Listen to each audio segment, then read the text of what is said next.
Cimoooooooo.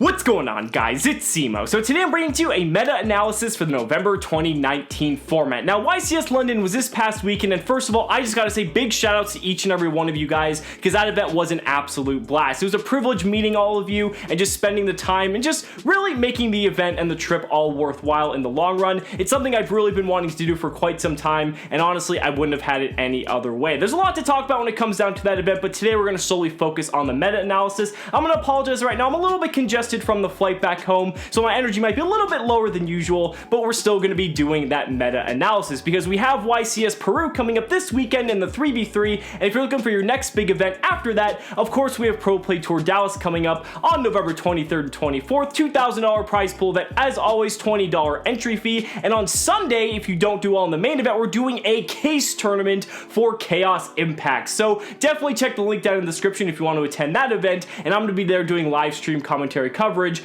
as always. So I hope to see you guys there, but without further ado, let's go ahead and get right into this meta analysis. So what I want to do is I want to start by looking at the overall breakdown and representation of YCS London and then slowly narrowing it down into the top 32 before we get into it. So YCS London had 1,875 players. Now, one gripe I will say about this is that this number is a little bit inflated because for those of you who don't know, there's actually a way that you can just buy your ticket for the Comic-Con by entering into the Yu-Gi-Oh event, and then after round 2 they hand out the wristbands to go into the Comic-Con, and it's cheaper to do that than actually buy a ticket for the London Comic-Con. So there was actually quite a few people that decided to do that. So realistically, this number might not be as high as this because it's kind of hard to say, although there were definitely some people that did miss out because their spots got taken by the con goers. So it's a little bit difficult to say if we would have hit the maximum capacity otherwise, but just do keep that in mind. The numbers are a little bit inflated, and you'll see in this first graph I'm going to put on the screen that yeah,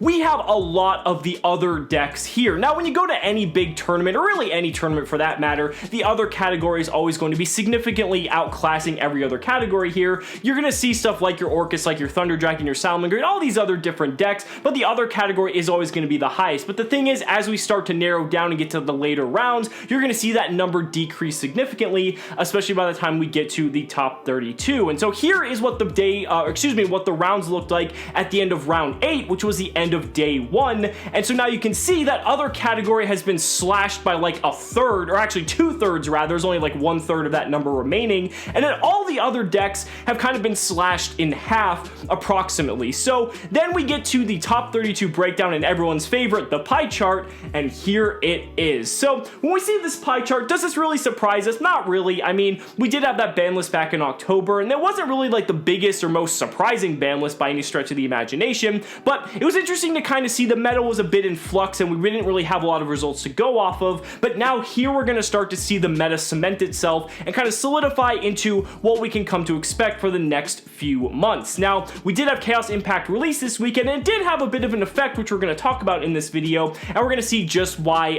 that is. So let's go ahead and start by talking about Orcust. Orcust taking up 50% of the representation of the top 32, and funny enough, it still didn't win the event. It got second place, it got third place, but if you haven't already figured it out, Sky Striker indeed took first place. Yes, Pascal taking first place with Sky Striker. I think this is just hilarious. This deck has had so many hits, and yet it is still able to win event after event. Now, it's interesting because I do have the deck profile on my channel if you guys want to check that out. It's obviously a different take on Sky Striker because only having one Widow Anchor is very significant because you lose a lot of the deck's disruption and ability not only to stop the opponent from killing you, but the ability for you to kill the opponent, just because that was kind of your way to kind of go and link up into Borrelsword Dragon and close out games a lot more quickly if you had the ability to do so. But now you see that we've kind of focused more on a trap based build, playing cards like Compulsory Evacuation Device as well as Lost Wind, and these are kind of just nice tempo cards to kind of just slow the game down. Obviously Sky Striker likes to do that, and they make adequate substitutes for cards like Widow Anchor, but realistically it's just Sky Striker doing what it does best. And one thing I think that played a big big role for this event specifically is I think a majority of players actually underestimated Sky Striker's potential. I personally thought that Sky Striker was still going to be around. I would never have guessed it was going to win the event, so I think that's crazy, but I definitely thought it was going to have at least a significant percentage in the top 32 breakdown, and as we saw, it had about like a 1/8 representation, so that's not too big of a surprise. But the thing is though, I think moving forward, people are going to start respecting Sky Striker more, but conversely, Sky Striker now has this meta to work off of.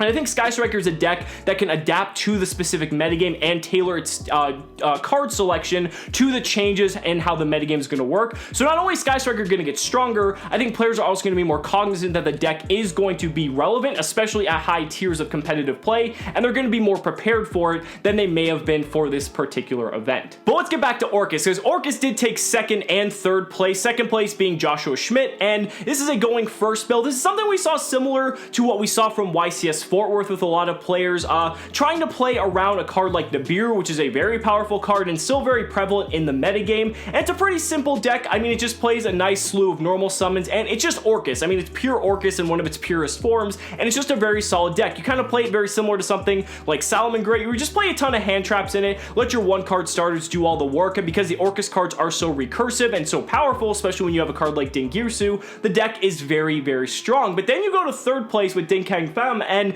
the deck is very different. He decided to take a going second approach, and there's some really cool choices in here. You've got stuff like Cyber Dragon Nashter, which just allows you to resurrect your cards like Dingirsu, also gets cards like Orcust Harper or Nightmare out of your hand, so it's also an extender in that regard to kind of help you get your plays going if you get hand trapped. This was a really cool approach on the deck. I have his deck profile on the channel as well if you guys want to check it out. It's a bit of a long one, but honestly, there's a lot of really good information in there, and both of these Orcust lists could set the tone for what Orcust might look like moving forward. But then coming in at fourth place, we have Infernoid, and I think this is hilarious because this has made numerous top cut appearances now, first at YCS Guadalajara, and then we had it at Pro Play Tour Columbus, and now here it is at YCS London once again. It's funny, it's always like in the top 4 category, but it's interesting because I don't even think I can call this a sleeper deck anymore, because with multiple appearances, this deck is actually showing it's a pretty formidable anti-meta choice, because when you have a format that's just circulated with so much graveyard reliance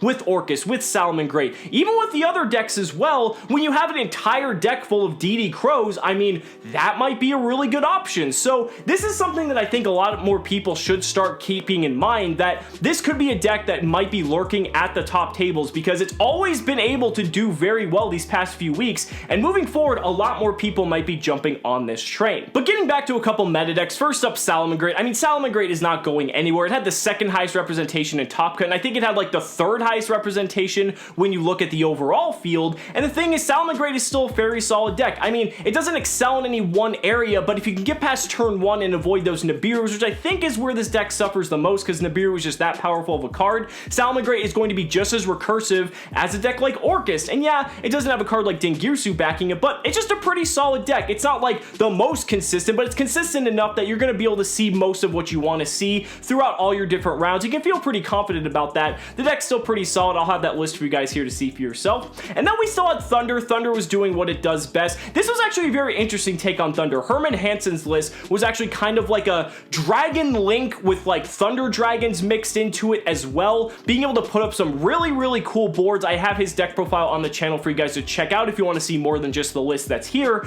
but it's a very interesting take, and I think this is a bit of an unexplored area, taking advantage of the brand new Starliege Cipher from Chaos Impact. Again, I don't know if this is going to be like a new take on like Danger Thunder Dragon or anything like that, maybe like Combo Thunder compared to like something like Pure Thunder Dragon that's going for a bit more of like a control approach, but I think it's cool that there's kind of two different directions that Thunder Dragon is forking in. Another top 16 deck I have to talk about is Gren Maju, because once again, Gren Maju has made it to the top cut, and again, can we really call this a sleeper deck anymore? Like, this deck has gotten second at a YCS, it's won a YCS, and now here it is continuing to get more top cut appearances. Like, I don't feel like we can really call it a sleeper anymore. Like, there's actually some backing to the validity of this deck, and yeah, it's just a ton of really solid cards that are made for breaking your opponent's board, and then you're just trying to slap in with a Gren Maju if you have an opening to do so. But honestly, if that's enough in this given format, like, hey, sure, why not? I mean, I'm always all for diversity, and I think it's really cool that, you know, at first we thought that this was just a one-hit wonder, but the fact that it's managed to sustain its top cut appearances,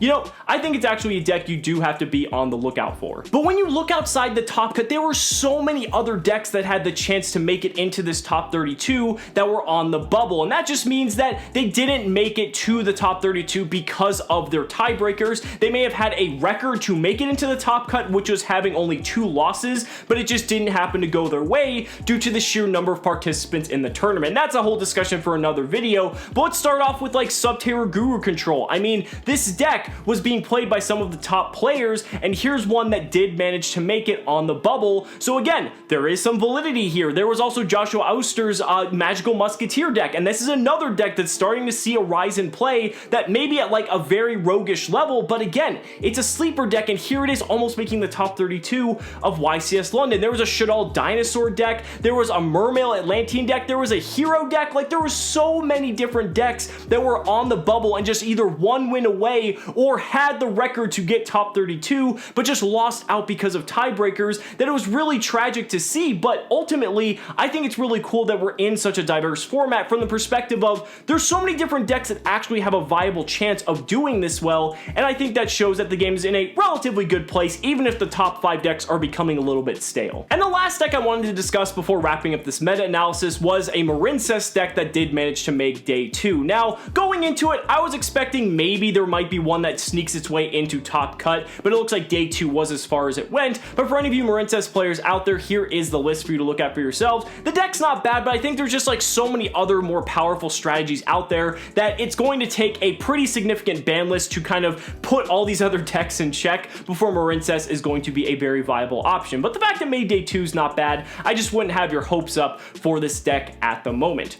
Overall though, yes, we do have a lot of the same decks floating around. There's going to be tons of Orcust moving forward. I think Orcust is probably going to be the strongest deck moving forward based off the sheer representation of the deck alone at YCS London, but you're still going to have Thunder Dragon variants. You're still going to have Salamangreat. You're still going to have Sky Striker to deal with as well. There was True Draco, there was Altergeist, there was all the different decks I talked about in this video, and again, while we do still have the same decks that are at the top, there's still a lot of other roguish, tier 2-ish, and sleeper decks that are making their way up there, so I think that's pretty cool that a lot of people have a chance to kind of play a deck that they enjoy and see a lot of success with it. I know that's just my opinion, maybe other people might want to see a more closed format, but I think the more open the format is, the more fun people tend to have. But guys, those are just my thoughts. Let me know down in the comments what you guys think. I'd really love to hear your thoughts. Thank you so much for watching the video. Be sure to like the video as always, subscribe to the channel for more amazing Yu-Gi-Oh content, and if you found this video helpful, consider supporting me on Patreon or becoming a YouTube channel member, because just by showing your support in any way that you can,